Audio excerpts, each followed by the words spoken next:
Unit 1 में राष्ट्रवाद का उदय, यानी कि अपने भारत में राष्ट्रवाद का उदय कैसे हुआ।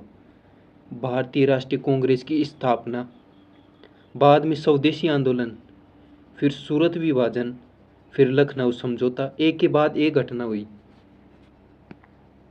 फिर है होम रूल लीग, भारत में क्रांतिकारी आंदोलन। यूनिट 1 में इनको अच्छे से देखेंगे।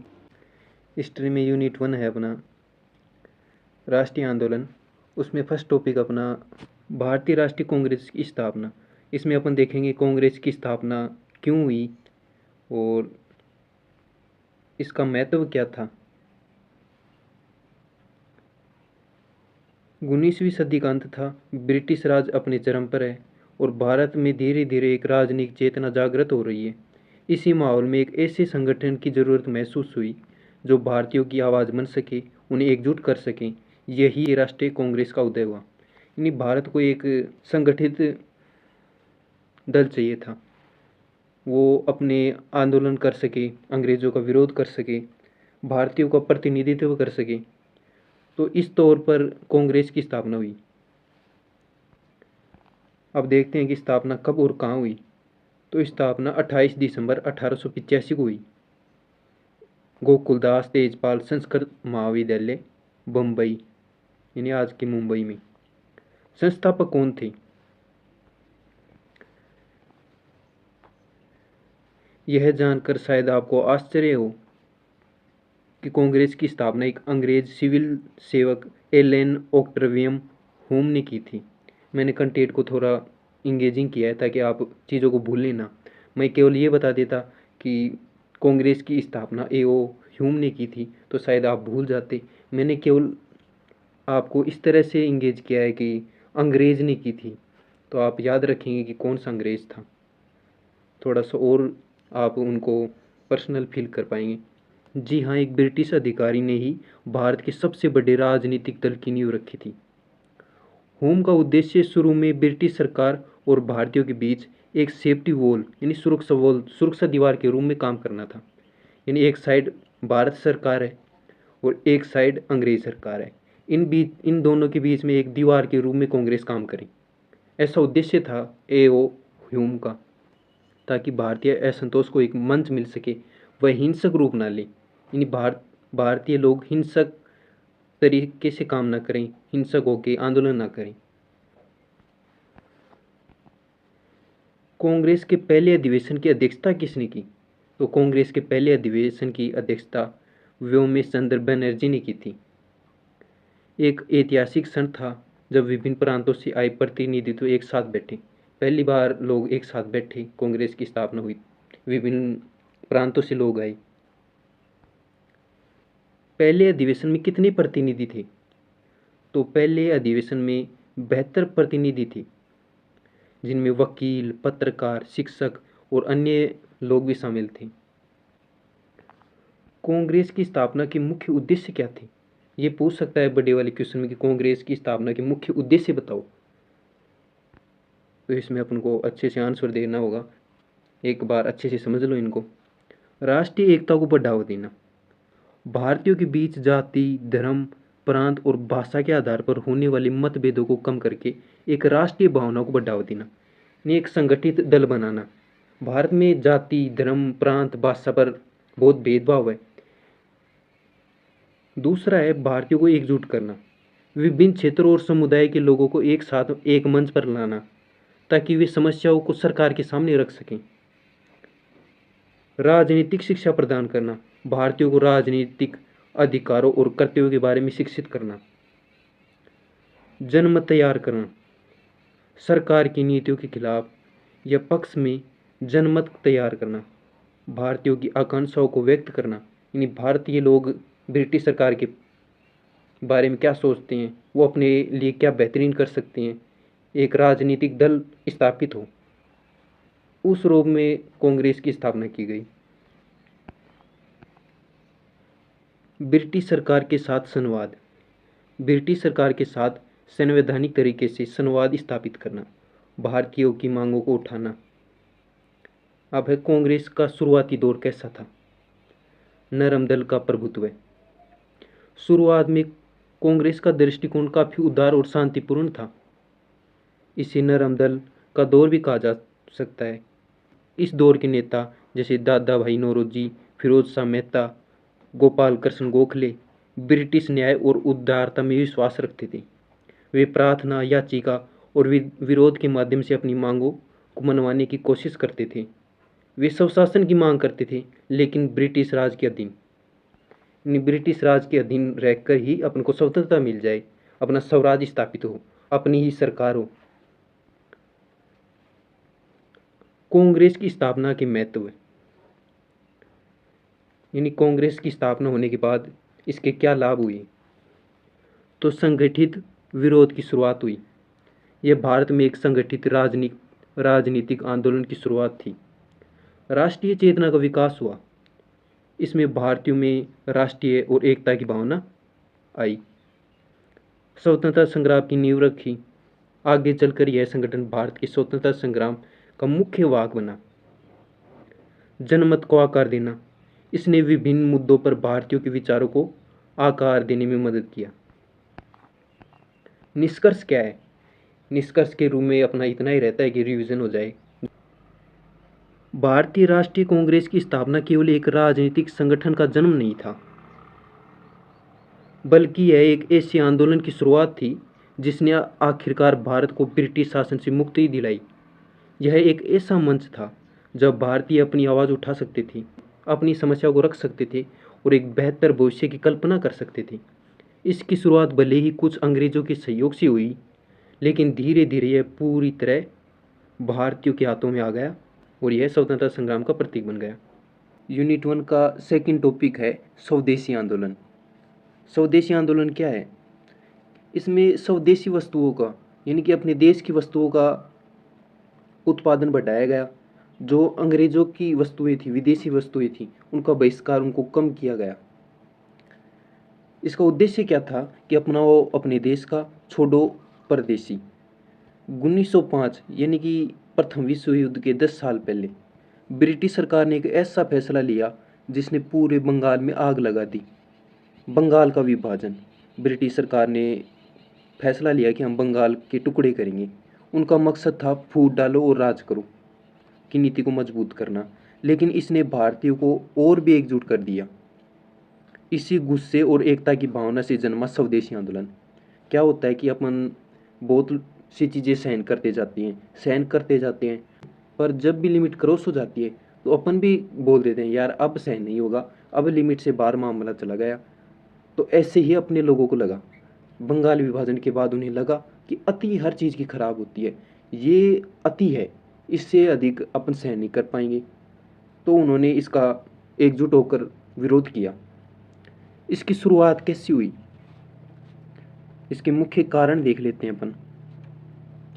1905 में लॉर्ड कर्जन द्वारा बंगाल के विभाजन, अंग्रेजों ने बंगाल को 2 भागों में बांटने की घोषणा की, पूर्वी बंगाल, असम और पश्चिमी बंगाल। उनका दावा था कि यह प्रशासनिक सुविधा के लिए है, लेकिन असली मकसद हिंदू मुस्लिम को बांटकर राष्ट्रवादी आंदोलन को कमजोर करना था। आंदोलन की शुरुआत कैसी हुई? इस विभाजन के विरोध में 7 अगस्त 1905 को कलकत्ता के टाउन हॉल में एक बड़ी बैठक हुई। यहीं से औपचारिक रूप से स्वदेशी आंदोलन की घोषणा की गई। इसमें विदेशी वस्तुओं के बहिष्कार और स्वदेशी वस्तुओं को अपनाने का संकल्प लिया गया। स्वदेशी आंदोलन के उद्देश्य क्या थे? तो बंगाल विभाजन को रद्द करवाना, यह आंदोलन तत्कालीन और सबसे बड़ा उद्देश्य था। आर्थिक स्वतंत्रता और आत्मनिर्भरता, विदेशी वस्तुओं का बहिष्कार करवाना, ब्रिटिश उद्योगों को आर्थिक नुकसान पहुंचाना, भारतीय उद्योग, हस्तशिल्प और कुटीर उद्योगों को बढ़ावा देना। राष्ट्रीय चेतना का विकास करना, यानी लोगों में देशभक्ति और राष्ट्रीय एकता की भावना को मजबूत करना, उन्हें अपने देश की संस्कृति पर गर्व महसूस करवाना। उन्हें लगना चाहिए कि हम इंडिपेंडेंट हैं, हम अपनी ज़रूरतों को अपने देश से ही पूरा कर सकते हैं। जो वस्तुएं हमें आवश्यकता के लिए चाहिए होती हैं वो अपने देश से प्राप्त हो सकती हैं, हमें दूसरे पर निर्भर होने की कोई आवश्यकता नहीं है। स्वशासन की नींव, यह दिखाना था कि भारतीय अपने दम पर बहुत कुछ कर सकते हैं उन्हें अपने मामलों को खुद संभालने का अधिकार होना चाहिए। ब्रिटिश राज पर दबाव भी बनाना चाहते थे। आर्थिक बहिष्कार के माध्यम से ब्रिटिश सरकार पर दबाव बनाना ताकि वे भारतीयों की मांगों को मान सकें। राष्ट्रीय शिक्षा का प्रसार करना। ब्रिटिश शिक्षा प्रणाली के बजाय भारतीय मूल्यों और ज़रूरतों पर आधारित शिक्षा को बढ़ावा देना। स्वदेशी आंदोलन के प्रमुख नेता। यह आंदोलन सिर्फ नेताओं तक नहीं था, बल्कि इसमें लाखों लोग जुड़े। लेकिन कुछ प्रमुख नाम हैं जिन्होंने इसे दिशा दी, जिनमें हैं बाल गंगाधर तिलक। इन्होंने कहा, स्वराज मेरा जन्मसिद्ध अधिकार है और मैं इसे लेकर रहूँगा का नारा देने वाले तिलक ने स्वदेशी को एक जन आंदोलन बनाया, खासकर महाराष्ट्र में। लाला लाजपत राय, पंजाब केसरी के नाम से मशहूर, उन्हें पंजाब और उत्तर भारत में स्वदेशी की अलग जगाई। बिपिन चंद्र पाल, बंगाल से एक प्रमुख राष्ट्रवादी नेता जिन्हें क्रांतिकारी विचारों का जनक भी कहा जाता है। ये तीनों तिलक, लाला लाजपत राय, बिपिन चंद्र पाल, लाल बाल पाल के नाम से प्रसिद्ध हुए, जो गर्म दल से प्रमुख स्तंभ थे। अरविंद घोष, एक दार्शनिक और राष्ट्रवादी नेता जिन्होंने स्वदेशी को आध्यात्मिक और राष्ट्रीय पुनरुत्थान में जोड़ा। रविंद्रनाथ टैगोर, उन्होंने स्वदेशी के सांस्कृतिक और रचनात्मक पहलुओं पर जोर दिया, कई देशभक्त गीत भी लिखे। सुरेंद्र नाथ बनर्जी, बंगाल के प्रमुख उदारवादी नेता जिन्होंने शुरुआती दौर में इस आंदोलन को संगठित करने में महत्वपूर्ण भूमिका निभाई। चित्तरंजन दास, एक प्रमुख बंगाली वकील और राष्ट्रवादी नेता। स्वदेशी आंदोलन के प्रभाव देख लेते हैं। स्वदेशी आंदोलन का भारतीय स्वतंत्रता संग्राम पर गहरा और दूरगामी प्रभाव पड़ा। जन भागीदारी में वृद्धि हुई, लोगों ने बढ़ चढ़कर भाग लिया। यह पहला बड़ा आंदोलन था जिसमें समाज के विभिन्न वर्गों जैसे कि छात्र, महिलाएं, मजदूर, किसान ने बढ़ चढ़कर भाग लिया। इसने राष्ट्रवादी आंदोलन को एक जन आंदोलन का रूप दिया। आर्थिक राष्ट्रवाद को बढ़ावा दिया। इसमें क्या कहा गया था कि स्वदेशी चीज़ों को बढ़ाना है, ऐसा ही हुआ। स्वदेशी उद्योगों को जबरदस्त बढ़ावा मिला। कपड़ा मिल, साबुन फैक्ट्रियाँ, माचिस उद्योग, बैंक और बीमा कंपनियां तेजी से स्थापित हुई। इसने भारतीय अर्थव्यवस्था को आत्मनिर्भर बनाने की दिशा में पहला कदम रखा। सांस्कृतिक पुनर्जागरण, अपनी संस्कृति पर अपने जोर दिया। कला, साहित्य और संगीत के क्षेत्र में जबरदस्त विकास हुआ। रविंद्रनाथ टैगोर के गीत, अरविंद्रनाथ टैगोर की भारत माता की पेंटिंग, अन्य कलाकारों के काम ने राष्ट्रवादी भावना को मजबूत किया।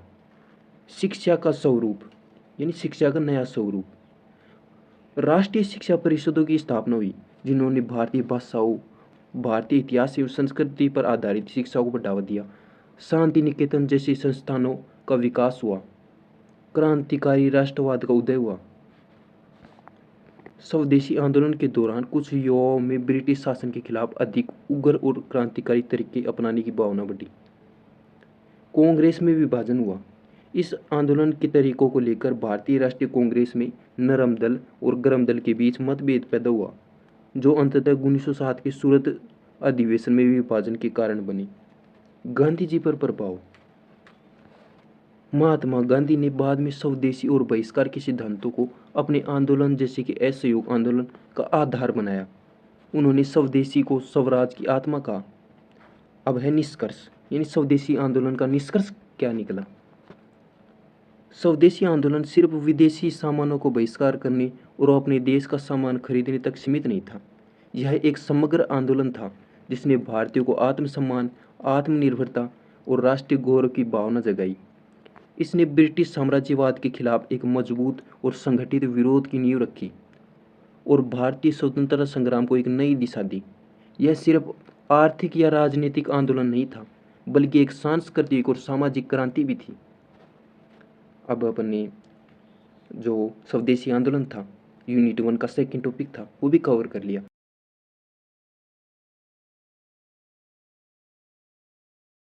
अब यूनिट 1 का थर्ड टॉपिक पर चलते हैं। भारतीय राष्ट्रीय कांग्रेस का सूरत विभाजन। भारतीय राष्ट्रीय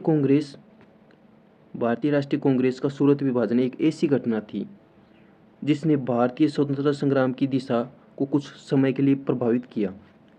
इसे ऐसे समझो जैसे कि एक परिवार में दो भाई हैं जिनके सोचने और काम करने का तरीका बहुत अलग हो जाए तो वो अंततः अलग अलग रास्ते पे चले जाते हैं। सूरत विभाजन, यूनिट 1 का थर्ड टॉपिक है सूरत विभाजन। जब कांग्रेस के दो फाड़ हो गए, यानी दो टुकड़े हो गए कांग्रेस के सूरत विभाजन के बाद, 1907 स्वदेशी आंदोलन कब हुआ था? 1905 में। और ये सूरत विभाजन ये 1907 उसके 2 साल बाद। गुजरात शहर का सूरत, साल था 1907, जगह थी गुजरात का शहर सूरत, और मौका था भारतीय राष्ट्रीय कांग्रेस का वार्षिक अधिवेशन।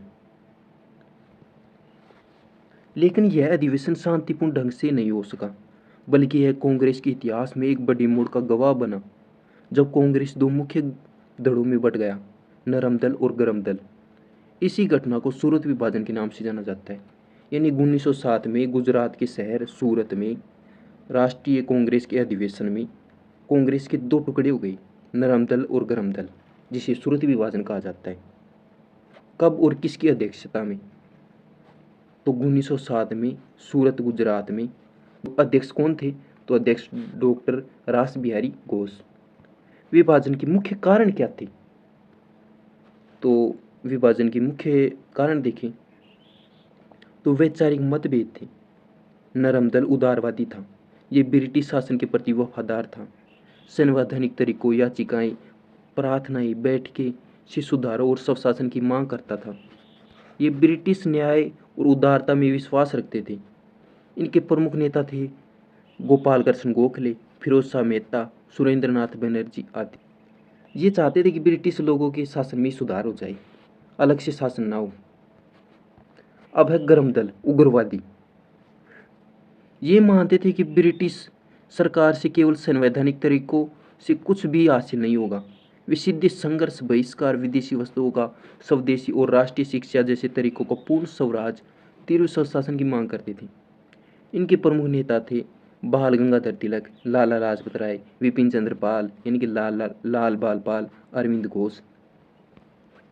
अब है स्वदेशी आंदोलन का प्रभाव, यानी कि जो अपना कांग्रेस का विभाजन हुआ, एक तो उसमें अपन ने देख लिया कि वैचारिक मतभेद के कारण इनका विभाजन हुआ। दूसरा अपन देखेंगे स्वदेशी आंदोलन के प्रभाव के कारण भी इनके दो टुकड़े हुए।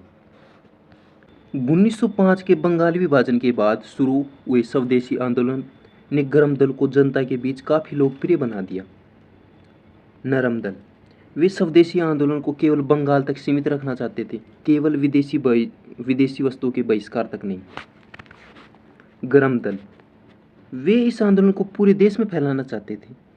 इससे सिर्फ वस्तुओं के बहिष्कार तक नहीं, बल्कि ब्रिटिश संस्थाओं, स्कूल, कॉलेज, न्यायालय का बहिष्कार भी शामिल करना चाहते थे। यानी कि जो नरम दल था वो यही चाहता था कि भाई स्वदेशी वस्तुओं को अपनाएं, बाकी जो विदेशी वस्तुएं हैं उनको बहिष्कार कर दें। लेकिन गरम दल ये चाहता था कि पूरे देश में फैले और सभी चीज़ों को बहिष्कार करें। अब है अध्यक्ष पद को लेकर विवाद। 1907 में अधिवेशन में गरम दल लाला लाजपत राय या बाल गंगाधर तिलक को अध्यक्ष बनाना चाहता था, वहीं नरम दल डॉक्टर रास बिहारी घोष को अध्यक्ष बनाना चाहता था। इस मुद्दे पर दोनों गुटों के बीच तीखी बहस हुई। अंततः रास बिहारी घोष को अध्यक्ष चुना गया, जिससे गरम दल और भी रुष्ट हो गया। यानी कि अध्यक्ष पद को लेकर विवाद था गरम दल में, नरम दल के नेता को अध्यक्ष बना दिया तो गरम दल के लोग थे वो रूस गए भाई। स्वराज और स्वशासन की परिभाषा, स्वराज और स्वशासन की परिभाषा, दोनों दलों के बीच स्वराज की परिभाषा को लेकर मतभेद था। गरम दल पूर्ण स्वराज चाहता था, जबकि नरम दल ब्रिटिश साम्राज्य के तहत स्वशासन चाहता था। सूरत विभाजन के परिणाम, यानी सूरत विभाजन के बाद क्या हुआ? आंदोलन की कमजोरी, कांग्रेस के दो फाड़ होने से राष्ट्रीय आंदोलन कुछ समय के लिए कमजोर पड़ गया। गरम दल के नेताओं को दबाने में ब्रिटिश सरकार को आसानी हुई, क्योंकि अब कांग्रेस एकजुट नहीं था। गरम दल का दमन, विभाजन के बाद ब्रिटिश सरकार ने गरम दल के नेताओं के खिलाफ बड़ी कार्रवाई की। बाल गंगाधर तिलक को 6 साल के लिए मांडले जेल बर्मा भेज दिया गया। लाला लाजपत राय और विपिन चंद्र पाल भी सक्रिय राजनीति से दूर हो गई या भूमिगत हो गई, यानी अंडरग्राउंड हो गई। नरम दल का प्रभुत्व, कांग्रेस पर नरम दल का नियंत्रण हो गया, लेकिन वे जनता के बीच अपना प्रभाव खोने लगे क्योंकि उनकी नीतियों से कोई बड़ा बदलाव नहीं आया। सूरत विभाजन के बाद लोगों में क्रांतिकारी भावना बहुत आई, क्रांतिकारी बहुत हुई। मुख्य धारा के आंदोलन के कमजोर पड़ने से कुछ युवा निराश हुए। उन्होंने हिंसक क्रांतिकारी गतिविधियों का रास्ता अपनाना शुरू कर दिया। पुनर्मिलन की आवश्यकता, इस विभाजन के नकारात्मक प्रभाव को देखते हुए बाद में दोनों दलों को एहसास हुआ कि राष्ट्रीय आंदोलन को मजबूत करने के लिए अपन को एकजुट होना चाहिए। बाद में क्या हुआ, है ना, यह विभाजन ज्यादा लंबे समय तक नहीं चला। 1916 के लखनऊ अधिवेशन में एनी बेसेंट और बाल गंगाधर तिलक जैसे नेताओं के प्रयासों से नरम दल और गरम दल फिर से एक हो गई। इस अधिवेशन की अध्यक्षता अंबिका चरण मजूमदार ने की थी। यह पुनर्मिलन राष्ट्रीय आंदोलन को फिर से एक गति देने में सहायक साबित हुआ। अब है सूरत विभाजन का निष्कर्ष क्या निकला।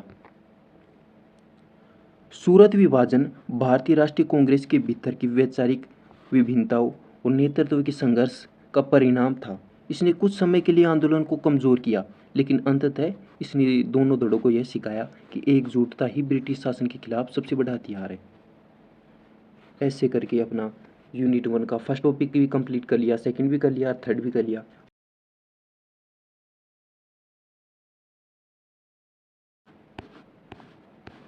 लखनऊ समझौता। लखनऊ समझौता क्या था? कांग्रेस और मुस्लिम लीग एक हो गई, लखनऊ समझौता था। यानी कि जब कांग्रेस और मुस्लिम लीग एक हो गई उसी लखनऊ समझौता कहा जाता है। साल 1916 था। भारतीय राजनीति में कुछ बड़े बदलाव आ रहे थे। प्रथम विश्व युद्ध चल रहा था, यानी 1914 में स्टार्ट हो गया था प्रथम विश्व युद्ध, और ब्रिटिश सरकार की नीतियां भारतीयों के लिए अधिक कठोर हो रही थी। इसी समय भारतीय राष्ट्रीय कांग्रेस, अखिल भारतीय मुस्लिम लीग दोनों को यह एहसास हुआ कि ब्रिटिश सरकार के खिलाफ एकजुटता से ही बेहतर परिणाम मिल सकता है। इसी सोच का नतीजा था लखनऊ समझौता। यानी कि जब अंग्रेज प्रथम विश्व युद्ध में बिजी थे, तब भारतीय राष्ट्रीय कांग्रेस और मुस्लिम लीग को लगा कि अपन को एकजुट होकर इनका विरोध करना चाहिए। इसी का परिणाम लखनऊ समझौता था। तो कब और कहाँ हुआ? तो वर्ष 1916 में स्थान था लखनऊ। इसी से लखनऊ समझौता है। सूरत से सूरत विभाजन हो गया। कांग्रेस अध्यक्ष थे अंबिका चरण मजूमदार, मुस्लिम लीग के अध्यक्ष थे मोहम्मद अली जिन्ना। लखनऊ समझौते के प्रमुख कारण क्या क्या थे, है ना? लखनऊ समझौते के मुख्य कारण, सूरत विभाजन का अनुभव। 1907 के सूरत विभाजन से कांग्रेस कमजोर पड़ गई थी और गरम दल के नेता भी अपरिपक्व हो चुके थे। उन्हें एहसास था कि बिना एकजुटता के आंदोलन कमजोर रहेगा। बाल गंगाधर तिलक जेल से रिहा हो चुके थे और एनी बेसेंट के साथ मिलकर होम रूल आंदोलन चला रहे थे, जिसने नरम दल और गरम दल को करीब लाने में मदद की। गरम दल की वापसी। तिलक और एनी बेसेंट के प्रयासों से गरम दल उग्रवादी को 1916 के लखनऊ अधिवेशन में कांग्रेस में वापस शामिल कर दिया गया। यह समझौता कांग्रेस के भीतर दरार को भरने का पहला कदम था। मुस्लिम लीग का बदलता दृष्टिकोण। इन मुस्लिम लीग क्या सोचती थी कांग्रेस के बारे में? शुरुआत में मुस्लिम लीग ब्रिटिश सरकार के समर्थक थी, लेकिन 1913 तक उसका रुख बदलने लगा। ब्रिटिश सरकार की कुछ नीतियां, जैसे कि तुर्की के खिलाफ उनकी नीति, मुसलमानों को भी नाराज करने लगी। लीग के भीतर एक युवा अधिक राष्ट्रवादी समूह का उदय हो रहा था, जो कांग्रेस के साथ सहयोग के पक्ष में था।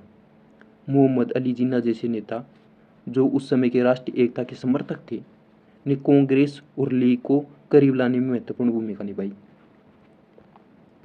होम रूल आंदोलन का प्रभाव। एनी बेसेंट और तिलक का होम रूल आंदोलन चल रहा था, जिसने देश भर में एक नई राजनीतिक चेतना जगाई और लोगों को स्वशासन के लिए एकजुट कर रहा था। इस आंदोलन ने भी दोनों दलों को एक साथ आने के लिए प्रेरित किया। ब्रिटिश विरोधी भावना। प्रथम विश्व युद्ध के दौरान ब्रिटिश सरकार की कठोर नीतियों, भारतीयों पर बढ़ते आर्थिक बोझ ने बढ़ते आर्थिक बोझ ने दोनों समुदाय को ब्रिटिश विरोधी भावना से बढ़ा दिया। यानी कि इधर अपने हिंदू लोग, जो बाकी रिलीजन के लोग थे, वो भी परेशान थे। इधर मुस्लिम लोग थे, वो भी परेशान थे। दोनों को लगा यार एकजुट होना चाहिए, दुश्मन का दुश्मन भाई। तो यही हुआ लखनऊ समझौता। लखनऊ समझौते की मुख्य बातें क्या थी, यानी कि क्या तय हुआ। यह समझौता दो प्रमुख पहलुओं को कवर करता है। कांग्रेस के भीतर नरम दल और गर्म दल का पुनर्मिलन। 1907 में हुए सूरत विभाजन के बाद 9 साल बाद नरम दल और गर्म दल फिर से एक मंच पर आ गए। दोनों ने मिलकर स्वशासन के लक्ष्य को प्राप्त करने के लिए काम करने का संकल्प लिया। कांग्रेस और मुस्लिम लीग के बीच समझौता। यह ऐतिहासिक था क्योंकि पहली बार कांग्रेस ने मुस्लिम लीग की एक प्रमुख मांग स्वीकार की, पृथक निर्वाचन प्रणाली की स्वीकृति। कांग्रेस ने मुसलमानों के लिए पृथक निर्वाचन क्षेत्रों इस सिद्धांत को स्वीकार कर लिया, जिसकी मांग मुस्लिम लीग लंबे समय तक कर रही थी।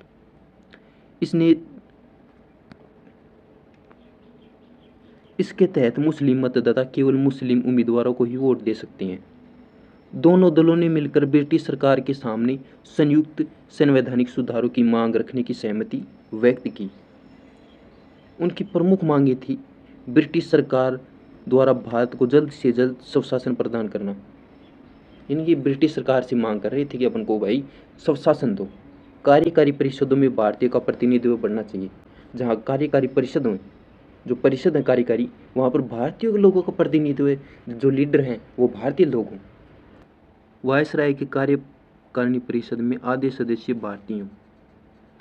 प्रांतीय विधानसभाओं को अधिक शक्तियाँ देना। लखनऊ समझौते का महत्व या परिणाम। हिंदू मुस्लिम एकता का प्रतीक। इस समझौते को कुछ समय के लिए हिंदू मुस्लिम एकता का प्रतीक रूप में देखा जा सकता है, क्योंकि दोनों प्रमुख राजनीतिक दल एक साथ आए थे। राष्ट्रीय आंदोलन को बल। कांग्रेस के भीतर एकजुटता और लीग के साथ सहयोग से राष्ट्रीय आंदोलन को एक नई शक्ति और गति मिली। अब ब्रिटिश सरकार पर भारतीयों की मांगे मनाने का दबाव बढ़ गया। ब्रिटिश सरकार पर दबाव। इस एकजुटता ने ब्रिटिश सरकार को यह सोचने पर मजबूर कर दिया कि अब भारतीयों में संवैधानिक सुधार को टाला नहीं जा सकता। मुस्लिम लीग की वैधता। इस समझौते ने मुस्लिम लीग को भारतीय राजनीति में एक महत्वपूर्ण और वैध खिलाड़ी के रूप में स्थापित किया गया। पृथक निर्वाचन दूरगामी प्रभाव।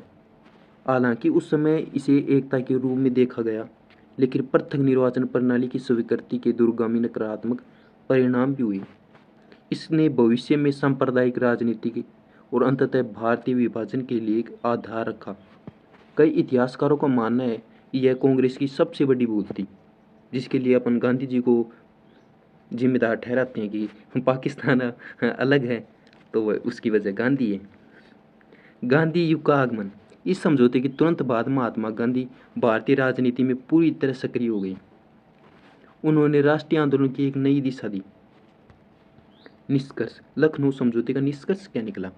लखनऊ समझौता भारतीय स्वतंत्रता संग्राम का एक ऐसा पल था जब अलग अलग विचारधाराओं और समुदाय ने एक साझा लक्ष्य के लिए हाथ मिलाया। इसने राष्ट्रीय आंदोलन को मजबूत किया और ब्रिटिश सरकार पर दबाव डाला। हालांकि इसने पृथक निर्वाचन प्रणाली को स्वीकार करने का एक विवादित पहलू भी था, जिसके परिणाम के बाद स्पष्ट हुई। यह समझौता भारतीय राजनीति में जटिलताओं और चुनौतियों को भी दर्शाता है, लेकिन उस समय यह एकता और आशा का प्रतीक था। ऐसे करके यूनिट 1 के 4 टॉपिक कंप्लीट कर लिए। होम रूल लीग आंदोलन। होम रूल लीग आंदोलन क्या था। होम रूल लीग आंदोलन भारतीय स्वतंत्रता संग्राम का बहुत ही दिलचस्प और गतिशील चरण था। इसे ऐसे समझो जैसे दो मजबूत धाराएं एक साथ मिलकर तूफान ला रही हों, जिससे ब्रिटिश सरकार हिल गई हो। होम रूल लीग आंदोलन स्वशासन का तूफान था। साल 1916 था। प्रथम विश्व युद्ध चल रहा था। ब्रिटेन खुद को दुनिया का सबसे बड़ा लोकतंत्र बता रहा था, लेकिन भारत में स्वशासन देने से इनकार कर रहा था। ऐसे में भारतीय जनता में असंतोष पनप रहा था। उन्हें एक नया ऊर्जावान नेतृत्व चाहिए था। यहीं पर बाल गंगाधर तिलक और एनी बेसेंट जैसे दो बड़े नेता सामने आए और उन्होंने होम रूलिंग आंदोलन की शुरुआत की। होम रूल का मतलब क्या होता है? होम रूल का मतलब क्या होता है? होम रूल का शाब्दिक अर्थ होता है स्वशासन। यह आयरलैंड के होम रूल आंदोलन से प्रेरित था, जहां आयरिश लोग ब्रिटिश साम्राज्य के भीतर रहते हुए अपनी सरकार चलाने का अधिकार मांग रहे थे।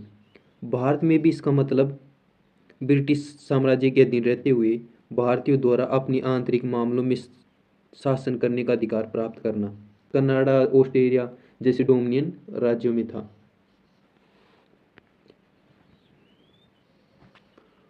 होम रूल लीग की स्थापना दो महानेताओं का प्रयास था। भारत में मुख्य रूप से दो अलग अलग होम रूल लीग स्थापित हुई, लेकिन उनके लक्ष्य और उद्देश्य समान थे। तिलक की इंडियन होम रूल लीग स्थापना स्थापना हुई 1916 में। स्थान था बेलगांव, पुणे। क्षेत्र था मुख्य रूप से महाराष्ट्र, बम्बई को छोड़कर कर्नाटक, मध्य प्रांत और बरार। उद्देश्य क्या था? तो स्वराज मेरा जन्मसिद्ध अधिकार है और मैं इसे लेकर रहूंगा के नारे के साथ तिलक ने लोगों को स्वशासन के लिए जागृत किया। उनकी लीग का मुख्य जोर स्थानीय भाषाओं में शिक्षा और राजनीतिक जागरूकता फैलाने पर था। कार्य क्या था? उन्होंने अपने समाचार पत्रों केसरी, मराठी, मराठा, अंग्रेजी में के माध्यम से स्वशासन के विचार का प्रसार किया। एनी बेसेंट की all India home rule league स्थापना हुई सितंबर 1916 में। स्थान था अडायर, मद्रास में। क्षेत्र तिलक के कार्य क्षेत्र को छोड़कर भारत का बाकी हिस्सा। उद्देश्य क्या था एनी बेसेंट का? बेसेंट एक आयरिश महिला थी जो थियोसॉफिकल सोसाइटी से जुड़ी हुई थी। भारत से बहुत प्रेम करती थी। वह भारत में आयरलैंड की तरह ही स्वशासन चाहती थी। उनकी लीग ने व्यापक सदस्यता अभियान चलाए और पर्चे, व्याख्यान आदि के माध्यम से संदेश फैलाया। कार्य क्या किया? उन्होंने अपने समाचार पत्रों न्यू इंडिया, कॉमनवेल्थ के माध्यम से प्रचार किया।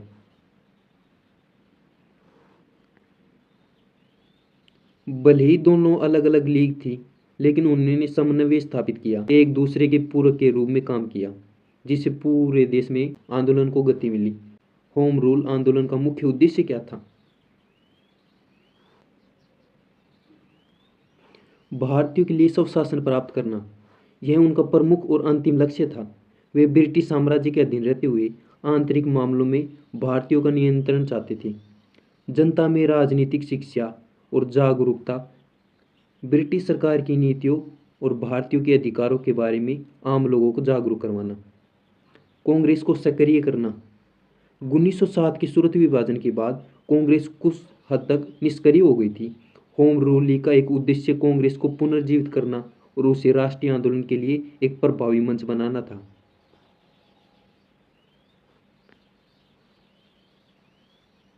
जनमत तैयार करना। स्वशासन के पक्ष में व्यापक जनमत तैयार करना और ब्रिटिश सरकार पर दबाव बनाना।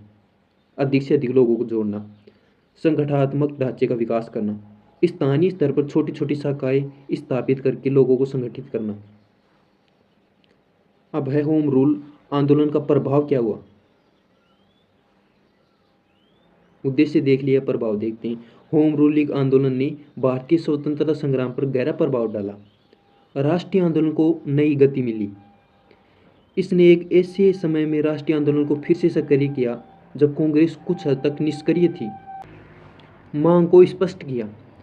इसने स्वशासन की मांग को स्पष्ट और लोकप्रिय बनाया, जो पहले स्पष्ट नहीं थी। जन भागीदारी में वृद्धि। शहरी क्षेत्रों के साथ साथ ग्रामीण क्षेत्रों में भी जागरूकता फैलाई, जिससे आम लोगों की भागीदारी बढ़ी। वकील, पत्रकार, छात्र और मजदूर जैसे विभिन्न वर्ग शामिल हुए। लखनऊ समझौता में भूमिका।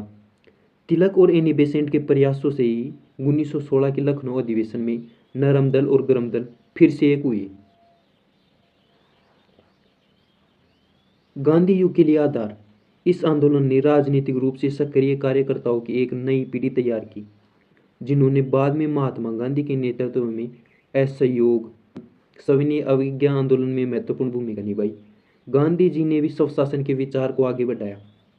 ब्रिटिश सरकार पर दबाव बनाया गया।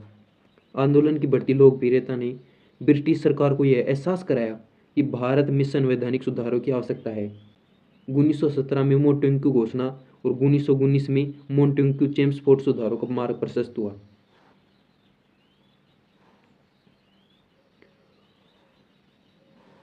आंदोलन का अवसान यानी कब और क्यों शांत हुआ। लगभग 1918 तक होम रूल आंदोलन कमजोर पड़ने लगा। इसके कई कारण थे। ब्रिटिश दमन, सरकार ने आंदोलन को दबाने के लिए नेताओं को गिरफ्तार किया और कठोर कानून बनाए। एनी बेसेंट को गिरफ्तार कर लिया गया। नेताओं का विदेशों में जाना, तिलक 1918 में अपनी मानहानि के मुकदमे में इंग्लैंड चले गए और बेसेंट भी कुछ समय के लिए व्यस्त हो गई।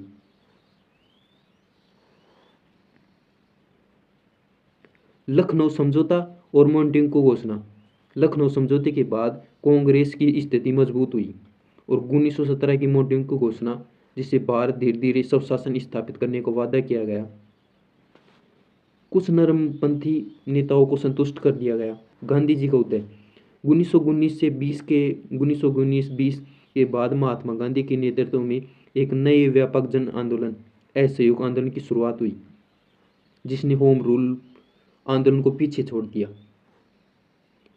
होम रूल आंदोलन का निष्कर्ष क्या है। होम रूल लीग आंदोलन एक छोटा लेकिन प्रभावशाली आंदोलन था, जिसने भारतीय स्वतंत्रता संग्राम में एक नई जान फूंक दी। इसने स्वशासन की मांग को एक जन आंदोलन बनाया और ब्रिटिश सरकार पर दबाव डाला। यह आंदोलन भारतीय राजनीति में एक महत्वपूर्ण मोड़ साबित हुआ, जिसने महात्मा गांधी के नेतृत्व में भविष्य के बड़े आंदोलन के लिए जमीन तैयार की। होम रूल लीग आंदोलन देख लिया इस वीडियो में। अगर चैनल पे नए हो, चैनल को सब्सक्राइब करना, वीडियो को लाइक करना। अगर वीडियो पसंद आया तो कमेंट करना। धन्यवाद।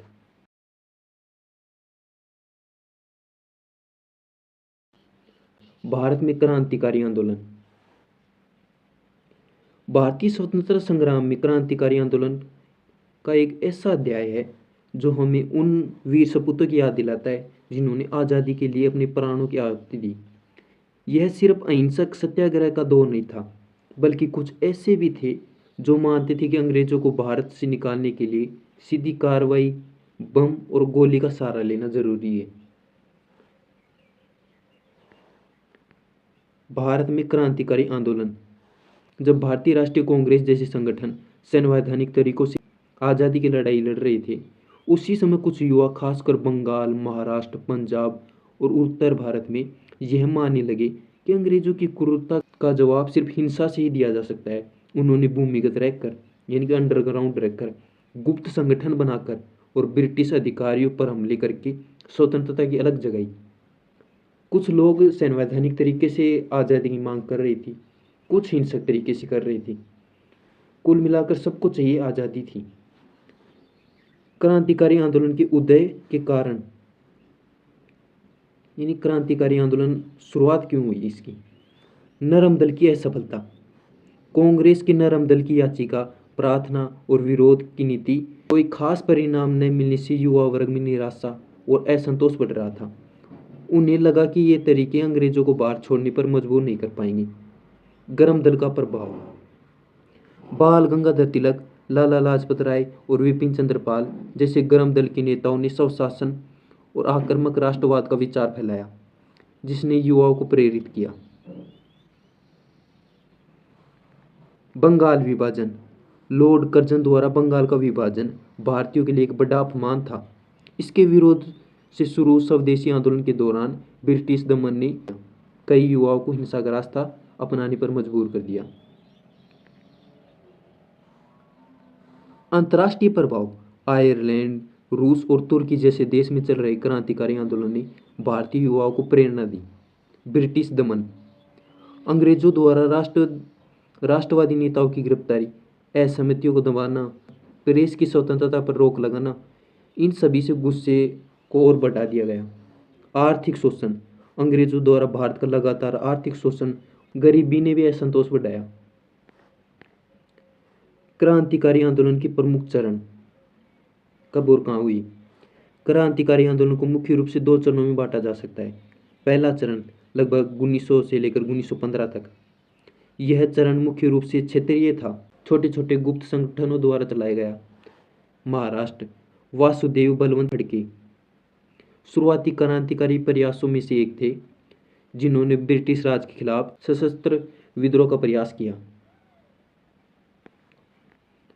चापेकर बंधु दामोदर और बाल कृष्ण चापेकर 1897 में पुणे में पले एक कमिश्नर WC रेड लेफ्टिनेंट आर्स्ट की हत्या कर दी गई। यह भारत में अंग्रेजों की पहली राजनीतिक हत्या थी। अभिनव भारत सोसाइटी 1904 में विनायक दामोदर सावरकर और गणेश सावरकर द्वारा नासिक में स्थापित एक गुप्त संगठन। बंगाल, यह क्रांतिकारी गतिविधियों का मुख्य केंद्र था। अनुशीलन समिति कलकत्ता और ढाका में ऐसी कई शाखाएं थी। यह एक प्रमुख गुप्त क्रांतिकारी संगठन था। जतीन्द्र नाथ बनर्जी और बारिंदर कुमार घोष इनके प्रमुख सदस्य थे। युगांधर अनुशीलन समिति का मुख्य पात्र था, क्रांतिकारी विचारों का प्रचार करता था। खुरीराम बोस और प्रफुल्ल चाकी 1908 में मुजफ्फरपुर के जिला जज के किंग्सफोर्ड को मारने का प्रयास किया गया, लेकिन गलती से 2 ब्रिटिश महिलाओं की मौत हो गई। प्रफुल्ल चाकी ने खुद गोली मार ली, जबकि खुदीराम बोस को फांसी दे दी गई। अलीमपुर बम कांड अरविंद घोष और बारिंद कुमार घोष सहित कई अनुशीलन समिति के सदस्यों को गिरफ्तार किया गया। जतीन मुखर्जी प्रथम विश्व युद्ध के दौरान अंग्रेजों के खिलाफ जर्मन मदद से विद्रोह योजना बनाई, लेकिन 1915 में बालसोर मुठभेड़ में शहीद हो गई। पंजाब, लाला हरदयाल गद्दर पार्टी के संस्थापक सदस्यों में एक थे। भाई परमानंद अजीत सिंह पंजाब में राष्ट्रवादी और क्रांतिकारी भावना को जगाया। अब है दूसरा चरण 1900 से 1915, 1920 से 1930। सेकंड चरण। इस चरण में क्रांतिकारियों ने अधिक संगठित होकर काम किया और समाजवादी विचारों से प्रभावित हुई। हिंदुस्तान रिपब्लिकेशन एसोसिएशन 1924 में कानपुर में सचिंद्र नाथ सान्याल, राम प्रसाद बिस्मिल, चंद्रशेखर आजाद और जोगेश चंद्र चटर्जी द्वारा स्थापित। इनका लक्ष्य एक समाजवादी गणतंत्र की स्थापना करना था। काकोरी ट्रेन डकैती 1925। हिंदुस्तान रिपब्लिकन एसोसिएशन के सदस्यों राम प्रसाद बिस्मिल, अशफाक उल्ला खान, राजेंद्र लाहिड़ी, रोशन सिंह ने सरकारी खजाना लूटने के लिए काकोरी में एक ट्रेन लूटी। इसमें 4 प्रमुख नेताओं को फांसी दे दी गई। हिंदुस्तान सोशलिस्ट रिपब्लिकेशन एसोसिएशन 1928 में दिल्ली के फिरोज शाह कोटला मैदान में HRA का नाम बदलकर हिंदुस्तान सोशलिस्ट रिपब्लिक एसोसिएशन कर दिया गया। भगत सिंह के नेतृत्व में चंद्रशेखर आजाद, सुखदेव, राजगुरु और अन्य युवा समाजवादी विचारों से प्रेरित थे।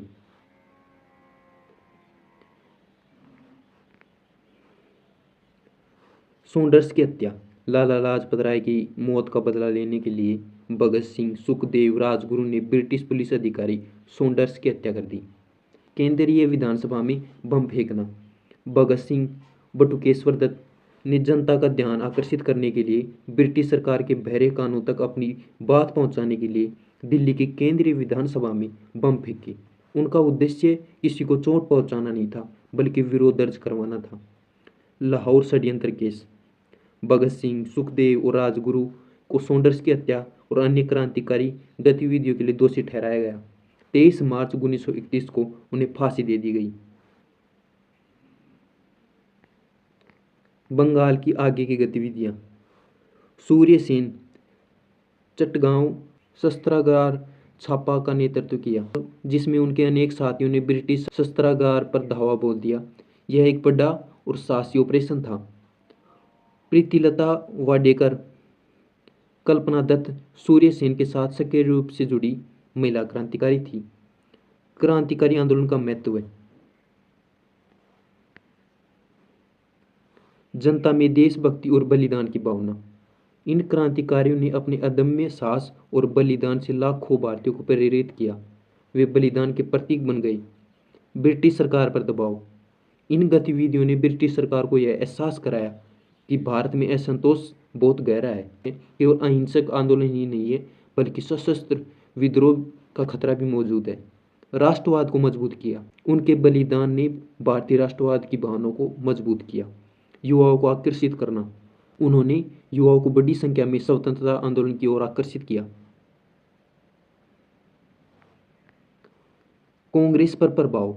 भले ही कांग्रेस ने उनकी हिंसा का समर्थन नहीं किया हो, लेकिन क्रांतिकारी गतिविधियों ने कांग्रेस को अपनी मांगों और अधिक मुखरता से रखने के लिए प्रेरित किया।